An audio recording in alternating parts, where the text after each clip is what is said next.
കരുണാകരൻ്റെ മകൾ പത്മജ വേണുഗോപാലിന് ഒരു ഉന്നത പദവി ബി.ജെ.പി. നൽകുകയാണല്ലോ. ഒരുപാട് കാലമായിട്ട് കേൾക്കുന്ന കാര്യമാണ്. ഒരുപാട് തവണ കേരളത്തിലെ സോഷ്യൽ മീഡിയ പത്മജ വേണുഗോപാലിനെ ഗവർണറാക്കി കഴിഞ്ഞു. ചിലരൊക്കെ പറയുന്നുണ്ട് പത്മജ വേണുഗോപാൽ അങ്ങനെ ബി.ജെ.പിയിലേക്ക് പോയിട്ട് എന്ത് കിട്ടി? കരുണാകരൻ്റെ മകൾ കെ മുരളീധരൻ ഇത്ര സജീവമായ രാഷ്ട്രീയത്തിരിക്കുമ്പോൾ കോൺഗ്രസിനെയൊക്കെ വഞ്ചിച്ചുകൊണ്ട് പത്മജ വിട്ടുപോയി, എന്നിട്ട് എന്ത് കിട്ടി? ബി.ജെ.പിക്കാർ കറിവേപ്പില പോലെ എടുത്തു കളഞ്ഞു എന്നൊക്കെയാണ് പറഞ്ഞുകൊണ്ടിരുന്നത്. അത് മാത്രമല്ല, ഇപ്പോൾ ഈ ഗർഭക്കേസിൽ പിടികൂടിയ രാഹുൽ മാങ്കൂട്ടത്തിൽ പത്മജയെ വല്ലാതെ ആക്ഷേപിക്കുകയും മുരളി മിണ്ടാതിരിക്കുകയും ചെയ്തു. കാരണം പത്മജയുടെയും മുരളിയുടെ അച്ഛൻ ഒരാളാണല്ലോ. ആ പൈതൃകത്തെ ചോദ്യം ചെയ്യുന്ന തരത്തിൽ രാഹുൽ മാങ്കൂട്ടത്തിൽ സംസാരിക്കുകയുണ്ടായി. അപ്പോൾ ഇതൊക്കെ പത്മജ പക്ഷേ ഒന്നും മിണ്ടാതെ ഇക്കാലം അത്രയും ബി.ജെ.പി. പ്രവേശനം നടന്നിട്ട് 1 വർഷത്തിലേറെ കഴിഞ്ഞിരിക്കുന്നു അല്ലേ. എന്നിട്ടും പത്മജ ബി.ജെ.പിയുടെ ദേശീയ കൗൺസിൽ അംഗമാണ്, കേരളത്തിൽ നിന്ന് പി.സി. ജോർജും അംഗമാണ്. പക്ഷേ പത്മജ ഒന്നും മിണ്ടിയിട്ടില്ല. പത്മജ ഒരക്ഷരം മിണ്ടിയില്ല. ഈ പ്രതികരണങ്ങളൊക്കെ വന്നപ്പോൾ ആദ്യകാലങ്ങളിൽ ചില മറുപടിയൊക്കെ പറഞ്ഞു. തൻ്റെ രാഷ്ട്രീയ പ്രവേശനം സംബന്ധിച്ച് കരുണാകരൻ്റെ പൈതൃകത്തിലുള്ള കരുണാകരൻ്റെ പുത്രി ഇങ്ങനെ ബി.ജെ.പിയിലേക്ക് പോകുന്നതുമായി ബന്ധപ്പെട്ട് ഒരുപാട് കാര്യങ്ങൾ. ബി.ജെ.പിയിലേക്ക് വരാനുള്ള കാരണം ആ കോൺഗ്രസ് പാർട്ടിയിൽ അവർ നേരിട്ട അവഗണന ഒരു വലിയ ഘടകമാണ്. അതിനുശേഷം പത്മജയുടെ രാഷ്ട്രീയ പ്രവേശനം, ബി.ജെ.പിയിലേക്കുള്ള രാഷ്ട്രീയ പ്രവേശനത്തിന് ശേഷം തൃശ്ശൂർ സീറ്റ് ബി.ജെ.പി. ചരിത്രത്തിലാദ്യമായി ജയിക്കുകയും സുരേഷ് ഗോപി കേന്ദ്രമന്ത്രിയാവുകയും ചെയ്തു. പത്മജയുടെ സ്വാധീനവും കൂടി അതിനകത്തുണ്ട്. പല ഘടകങ്ങളിലൊന്നും പത്മജ ഫാക്ടറും വർക്ക് ചെയ്തിട്ടുണ്ട്. അപ്പോൾ പത്മജയെ തഴഞ്ഞു എന്ന് പറയുകയും ഈ തെരഞ്ഞെടുപ്പിൽ തൊട്ടു മുമ്പ് ഒരുപക്ഷെ പത്മജയ്ക്ക് എന്ത് കിട്ടി എന്നുള്ള ചോദ്യമൊക്കെ ഉയരാനിരിക്കെയാണ് ഇപ്പോൾ പ്രിയൻ പറഞ്ഞതുപോലെ നിർണായകമായ തീരുമാനം വരുന്നത്. പത്മജ ഗവർണറാകാൻ പോവുകയാണ്. പത്മജ ഗവർണറാകും, പത്മജ ഛത്തീസ്ഗഡ് ഗവർണറാകും എന്നൊക്കെ ഒരുപാട് കാലമായിട്ട് പലരും ഇങ്ങനെ സ്പെക്കുലേറ്റ് ചെയ്യുന്നുണ്ട്.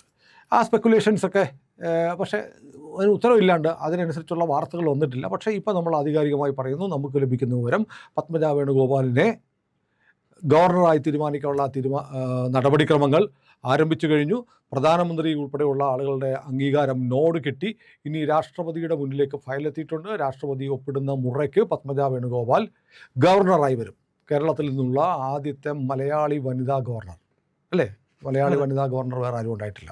പത്മജ വേണുഗോപാലാവുകയാണ്. രാജ്യം മുഴുവൻ ശ്രദ്ധിക്കപ്പെടുന്ന ഒരു നിയമനമായിട്ട് വലിയ ഇന്ത്യയിലെ രാഷ്ട്രപതിയും ഉപരാഷ്ട്രപതിയും കഴിഞ്ഞാൽ ഏറ്റവും കൂടുതൽ പ്രോട്ടോക്കോൾ അനുസരിച്ചുള്ള ആദരവ് ലഭിക്കുന്ന പദവി ഗവർണർ പദവിയാണ്. ആ പദവി പ്രധാനമന്ത്രി പോലും ഗവർണറുടെ പ്രോട്ടോക്കോൾ വൈസ് ഗവർണർക്ക് താഴെയാണ്. അങ്ങനെയുള്ളൊരു പദവിയിലേക്ക് കേരളത്തിൽ നിന്ന് ഒരാൾ വരുന്നു എന്നുള്ള അഭിമാനകരമാണ്. അപ്പോൾ എവിടെ ആയിരിക്കും എന്ന് പറഞ്ഞാൽ ഇപ്പോൾ ഞാൻ മനസ്സിലാക്കുന്നത് ഛത്തീസ്ഗഡ് തന്നെയായിരിക്കാം.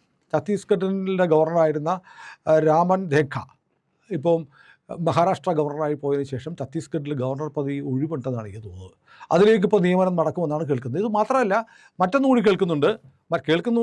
മറ്റൊരു പ്രഖ്യാപനം കൂടി അടുത്ത ദിവസങ്ങളിൽ വരുമെന്നാണ് മനസ്സിലാക്കുന്നത്. കേരളത്തിൽ നിന്ന് കേന്ദ്ര ക്യാബിനറ്റ് റാങ്കിൽ ഒരു മലയാളി കൂടെ വരികയാണ്. അത് നമുക്കെല്ലാം പ്രിയങ്കരനായ, എല്ലാവർക്കും അറിയാവുന്ന, എല്ലാവരും കാത്തിരിക്കുന്ന സാക്ഷാൽ പി സി ജോർജ് ദേശീയ ന്യൂനപക്ഷ കമ്മീഷൻ്റെ വൈസ് ചെയർമാൻ പദവിയിലേക്ക് വരുമെന്നാണ് കേൾക്കുന്നത്. അക്കാര്യത്തിലും ബി.ജെ.പി. പ്രധാനമന്ത്രി ഉൾപ്പെടെയുള്ളവർ തീരുമാനമെടുത്തു. അതിൻ്റെ ഉത്തരവും അടുത്ത ദിവസം വരുന്നു എന്നാണ് മനസ്സിലാക്കുന്നത്. അപ്പോൾ നമ്മൾ ആലോചിക്കേണ്ടത്, കേരളത്തിൽ നിന്ന് ഒരേ സമയം 2 പേർക്ക് ദേശീയ പ്രാധാന്യമുള്ള അത്യുന്നത പദവികൾ കിട്ടുന്നു. അത് ഈ പറഞ്ഞതുപോലെ കേരളം തെരഞ്ഞെടുപ്പിൻ്റെ പടിവാതിൽക്കൽ എത്തി നിൽക്കുമ്പോഴാണ്. അത് മാത്രമല്ല, 11-ാം തീയതി അമിത്ഷാ വരുന്നുണ്ട്. 20-ാം തീയതിക്കും 25-ാം തീയതിക്കും ഇടയ്ക്ക് സാക്ഷാൽ പ്രധാനമന്ത്രി നരേന്ദ്രമോദി തിരുവനന്തപുരത്ത് വരുന്നു. അങ്ങനെ കേരളത്തിൽ വലിയ തോതിലുള്ള ബി.ജെ.പിയുടെ തെരഞ്ഞെടുപ്പ് തേരോട്ടത്തിൻ്റെ സമാരംഭം കുറിക്കുന്നതിൻ്റെ തുടക്കത്തിലുള്ള 2 പീരങ്കി വെടിയുച്ചകൾ, അതായത് നമ്മൾ ആചാര വെടിയുണ്ടല്ലോ, വലിയ സംഭവങ്ങളൊക്കെ വരുമ്പോഴത്തേക്കും നമ്മൾ വലിയ ആഘോഷപൂർവ്വം സ്വീകരിക്കുന്നതിൻ്റെ ഭാഗമായിട്ടുള്ള ഒരു ബഹുമാനമാണത്. അതുപോലെ തെരഞ്ഞെടുപ്പ് രഥം ബി.ജെ.പിയുടെ ഓടാൻ പോകുന്നതിന് മുമ്പ് വലിയ പ്രകമ്പനമുണ്ടാക്കുന്ന 2 തീരുമാനങ്ങൾ, അതാണ് ഇപ്പോൾ വരാൻ പോകുന്നത്. നമ്മൾ ആലോചിച്ച് നോക്കണം. ഇപ്പോൾ കെ മുരളീധരൻ ഇങ്ങനെ കോൺഗ്രസ്സിന് വേണ്ടിയിട്ട് ബി.ജെ.പിയെ ചീത്ത പറഞ്ഞ് ബി.ജെ.പിക്കാരെ തോൽപ്പിക്കണം എന്നൊക്കെ പറഞ്ഞ് കൂടി നടക്കുന്നുണ്ട്. കേരളത്തിൽ കെ മുരളീധരൻ്റെ രാഷ്ട്രീയ ഭാവി ഇനി കൂടിപ്പോയാൽ എന്തായിരിക്കും? UDF-ന് ഭരണം കിട്ടിയാൽ ഒരു മന്ത്രി, അതിനപ്പുറത്തേക്ക് കെ മുരളീധരൻ ഇനി ഒന്നും സംഭവിക്കാനില്ല. KPCC പ്രസിഡന്റ് സ്ഥാനത്ത് അയാൾ നല്ല KPCC പ്രസിഡൻ്റായിരുന്നു കേട്ടോ. KPCCയുടെ മിടുക്കനായ KPCC പ്രസിഡൻ്റാണ് ആയിരുന്നു കെ മുരളീധരൻ, തർക്കമൊന്നുമില്ല. അദ്ദേഹത്തിൻ്റെ കാലത്താണ് ഇന്ന് കാണുന്ന KPCC ഓഫീസ് വരെ ഉണ്ടാക്കിയത്. പക്ഷേ അതിനുശേഷം പാർട്ടി വിട്ടുപോയി, പാർട്ടിക്കകത്ത് തിരിച്ചു വന്നു, വേറെ പാർട്ടി ഉണ്ടാക്കി. ഇങ്ങനെയൊക്കെ ഒരേ സമയം 3 പാർട്ടിയുടെ സംസ്ഥാന അധ്യക്ഷനായിരുന്ന ഒരു നേതാവുണ്ടെങ്കിൽ സമീപകാലത്ത് അത് കെ മുരളീധരനാണ്. കെ മുരളീധരനെ സംബന്ധിച്ച് രാഷ്ട്രീയമായ ഒരു സെറ്റ് ബാക്ക് വല്ലാതെ ഉണ്ടായിട്ടുണ്ട്. എവിടെ കണ്ടാലും ബി ജെ പിക്കാരെ തോൽപ്പിക്കുമെന്നൊക്കെ മൂച്ചു പിടിച്ച് നടന്ന മുരളീധരൻ കേരള രാഷ്ട്രീയത്തിലെ വലിയ സ്വാധീനമൊന്നുമില്ലാത്ത മുൻ KPCC പ്രസിഡന്റ് എന്ന പേരിൽ മാത്രം നെളിഞ്ഞു നടക്കേണ്ട ഒരാളാണ്. പക്ഷേ മുരളീധരനെ അപേക്ഷിച്ച് എത്രയോ വലിയ പദവിയിലേക്കാണ് പത്മജ വരുന്നത്. മുരളിക്കുമൊക്കെ നല്ലത് BJPയിലേക്ക് പോകുന്നതാണ്. അല്ല, കോൺഗ്രസിൽ നിന്നിട്ട് എന്തെടുക്കാനാ? വേണ്ടി വന്നാൽ കേരളത്തിൽ ഒരു ആരോഗ്യമന്ത്രി ആവുമായിരിക്കും. അല്ല, അതിനപ്പുറത്ത് എന്ത് കിട്ടും കെ മുരളീധരന്? കേരളത്തിൻ്റെ മുഖ്യമന്ത്രിമാരെക്കുറിച്ച് UDF അധികാരത്തിൽ വന്നാൽ ചർച്ച ചെയ്യുന്ന മുഖ്യമന്ത്രിമാരെക്കുറിച്ച് ഉള്ള അതിൽ പേര് പോലുമില്ല കെ മുരളീധരൻ്റെ.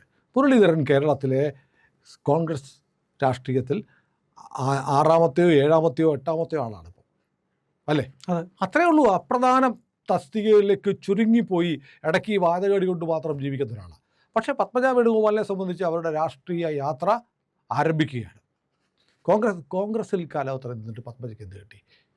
ഇതൊരു വലിയ ചോദ്യമാണ്. പത്മജ വേണുഗോപാൽ എന്ന് പറയുന്ന ഒരാൾ BJPയിലേക്ക് വന്നു. BJPയിലേക്ക് വന്നാൽ അവർക്ക് അർഹതപ്പെട്ട അവസരങ്ങൾ BJP നൽകുമെന്നതിൻ്റെ ക്ലാസിക് ഉദാഹരണമാണ്. ഇപ്പോൾ നമ്മുടെ ശ്രീലേഖ വന്നതിൻ്റെ പേര് ശ്രീലേഖയ്ക്ക് എന്ത് കിട്ടിയെന്നൊക്കെ ചോദിക്കുന്നവരുണ്ട്. നാളെ നിങ്ങളെയൊക്കെ ഞെട്ടിച്ചുകൊണ്ട് ശ്രീലേഖയ്ക്കും വരും ഇതുപോലെ ഒരു വലിയ പദവി വരും. അത് രാജ്യത്തെ സേവിക്കാൻ വേണ്ടി ഇവർക്ക് ഓരോ അവസരങ്ങൾ ആരെല്ലാം എന്തെല്ലാം പദവികളിലേക്ക് വരണമെന്ന് BJP തീരുമാനിക്കുന്നുണ്ട്. അതിൻ്റെ ഭാഗമായിട്ടാണ് പത്മജ വേണുഗോപാലിൻ്റെ ഗവർണർ പദവി വരുന്നത്.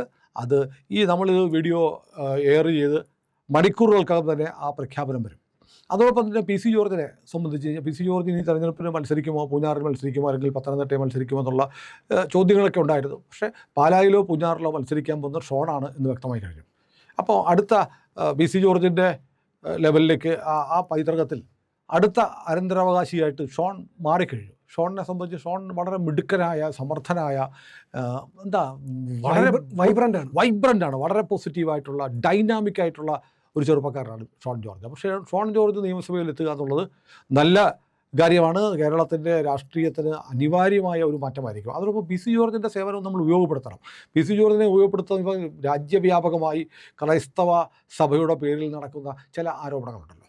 ഈ ആരോപണങ്ങളൊക്കെ നിൽക്കുമ്പോൾ ക്രൈസ്തവ സഭയ്ക്ക് വേണ്ടി വർത്തമാനം പറയാൻ നിൽക്കുന്ന ഒരാൾ എന്ന നിലയിൽ PC ജോർജിനെ കൊണ്ടുവരുന്നതല്ലാണ്. പക്ഷേ ഞാൻ PC ജോർജിനെ കുറിച്ച് ഓർക്കുന്നത് PC ജോർജ് MLA ആയിരിക്കുമ്പോൾ പൂഞ്ഞാറിൽ അരുവിത്തുറ പള്ളിയുടെ മതിൽ പൊളിച്ചാളാണ്. എന്തിനാണെന്നറിയോ? അത് വലിയ വിവാദമായിരുന്നു.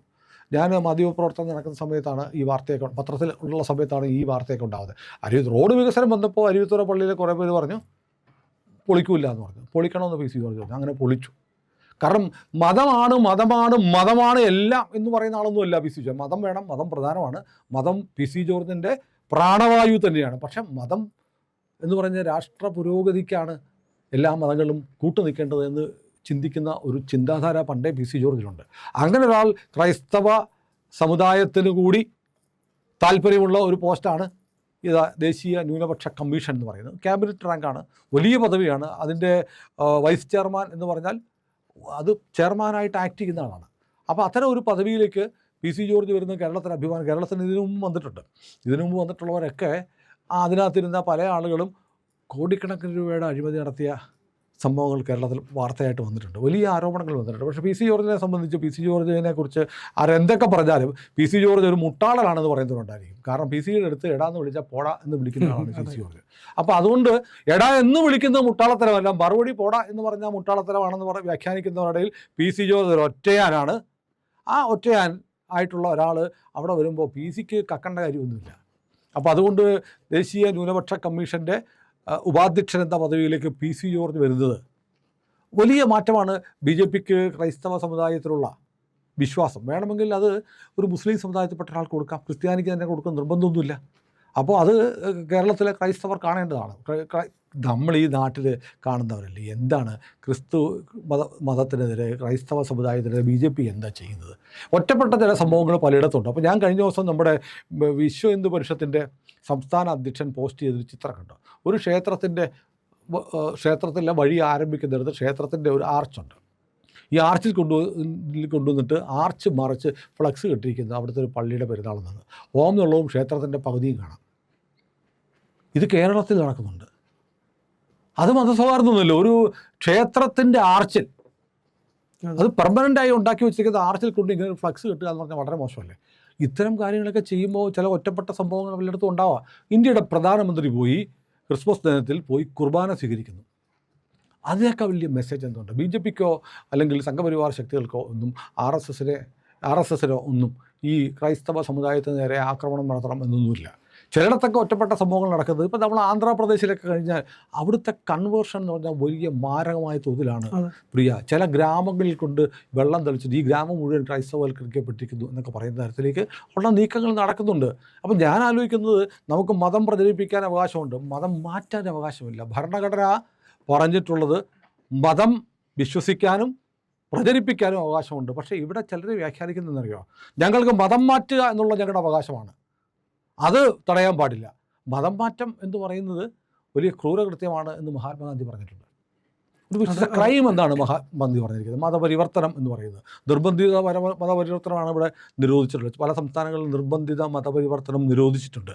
അതും നിർബന്ധിത മതപരിവർത്തനം നിരോധിക്കുമ്പോൾ ഒരു സമുദായത്തിന് മാത്രമാണ് ഇവിടെ പ്രതിഷേധമുള്ളത്, അല്ലേ? അതെ, ക്രൈസ്തവ സഭകൾക്ക് മാത്രമാണ് ആ നിയമത്തോട് എതിർപ്പുള്ളത്. മുസ്ലിമുകൾക്കില്ല, സിഖുകാർക്കില്ല, ജൈനന്മാർക്കില്ല, ബൗദ്ധർക്കില്ല, പാഴ്സികൾക്കില്ല. എന്തുകൊണ്ടാണ് ക്രിസ്തു മതത്തിൽപ്പെട്ട ചില ആളുകൾ മാത്രം മതപരിവർത്തന നിരോധന നിയമത്തെ എതിർക്കുന്നതിൻ്റെ കാര്യം എന്താ? അപ്പോൾ ഇവർ മതം മാറ്റുന്നുണ്ടെന്ന് ഇവർ തന്നെ സമ്മതിക്കുകയാണ്, അല്ലേ? സംഘടിതമായ മതം മാറ്റം എന്ന് പറയുന്നത് അപകടകരമായൊരു കാര്യമാണ്. അതുകൊണ്ട് അതിനെ ചെറുക്കണം എന്നുള്ളത് കൊണ്ടാണ് ഈ പറഞ്ഞ പോലെ ചില സംസ്ഥാനങ്ങൾ മതമാറ്റ നിരോധനം കൊണ്ടുവന്നിട്ടുള്ളത്. അതിൻ്റെ പേരിൽ ബി ജെ പി ആകെ കുഴപ്പക്കാരാണ് എന്നുള്ളൊരു കാമ്പയിൻ കേരളത്തിൽ നടക്കുന്നത്. കേരളത്തിൽ പാലക്കാട് ഈ പറഞ്ഞതുപോലെ എന്തോ ഒരു അക്രമം നടന്നു. പക്ഷേ വേറൊരു സ്ഥലത്തും, 2 സ്ഥലത്ത് കേരളത്തിൽ അക്രമം നടന്നു. ഒരിടത്ത് ഏതോ ഒരുത്തൻ മദ്യപിച്ച് വന്ന ഒരുത്തൻ ഈ കരോൾ പോയ സംഘത്തിന് നേരെ വഴക്കുണ്ടാക്കി. മറ്റൊരിടത്ത് കരോൾ സംഘത്തിൻ്റെ സംഘം അടിച്ച് പൊളിച്ചു കളഞ്ഞു. ആരാണെന്നറിയോ? ഡിവൈഎഫ്ഐക്കാർ കരോൾ സംഘത്തെ ആക്രമിച്ചത് കേരളത്തിൽ വാർത്തയില്ല, മാധ്യമങ്ങൾ റിപ്പോർട്ട് ചെയ്തില്ല, സോഷ്യൽ മീഡിയ മാത്രമാണ് റിപ്പോർട്ട് ചെയ്തത്. അപ്പം കേരളത്തിലെ ബി ജെ പിയും ക്രൈസ്തവരും തമ്മിൽ അടുക്കുന്നു, അല്ലെങ്കിൽ ക്രൈസ്തവർക്ക് ബി ജെ പിയോടൊരു അടുപ്പമുണ്ടാകുന്നു, അവർ ബി ജെ പിയുടെ ഒപ്പം ചേർന്ന് പ്രവർത്തിക്കാൻ തയ്യാറാവുന്നു എന്നതിനെ തുരങ്കം വയ്ക്കാനും കളങ്കപ്പെടുത്താനും ഒരുപാട് ആളുകൾ ശ്രമിക്കുന്നതിനിടയ്ക്കാണ് ഈ പറഞ്ഞതുപോലെ പി സി ജോർജിനെ ദേശീയ ന്യൂനപക്ഷ കമ്മീഷൻ്റെ അധ്യക്ഷനാക്കാനുള്ള തീരുമാനവും കേന്ദ്രം കൈക്കൊണ്ടിട്ടുള്ളതെന്നാണ് മനസ്സിലാക്കുന്നത്. ഇത് രണ്ടും നമ്മൾ വിശ്വസനീയമായ കേന്ദ്രങ്ങളിൽ കിട്ടിയ വിവരം വെച്ചിട്ടാണ് നമ്മളിത് പറയുന്നത്. അത് 100% ഇത് വേണ്ട ഉറപ്പാണ് എന്നാണ് നമുക്ക് മനസ്സിലാക്കാൻ കഴിഞ്ഞിരിക്കുന്നത്. അത്തരം രാഷ്ട്രീയ തീരുമാനം ബി ജെ പിയുടെ കേന്ദ്ര നേതൃത്വം എടുത്തു കഴിഞ്ഞു. അത് ഏതാനും മണിക്കൂറുകൾക്കകം പ്രഖ്യാപിക്കും എന്ന് തന്നെയാണ് നമ്മുടെ വിശ്വാസം.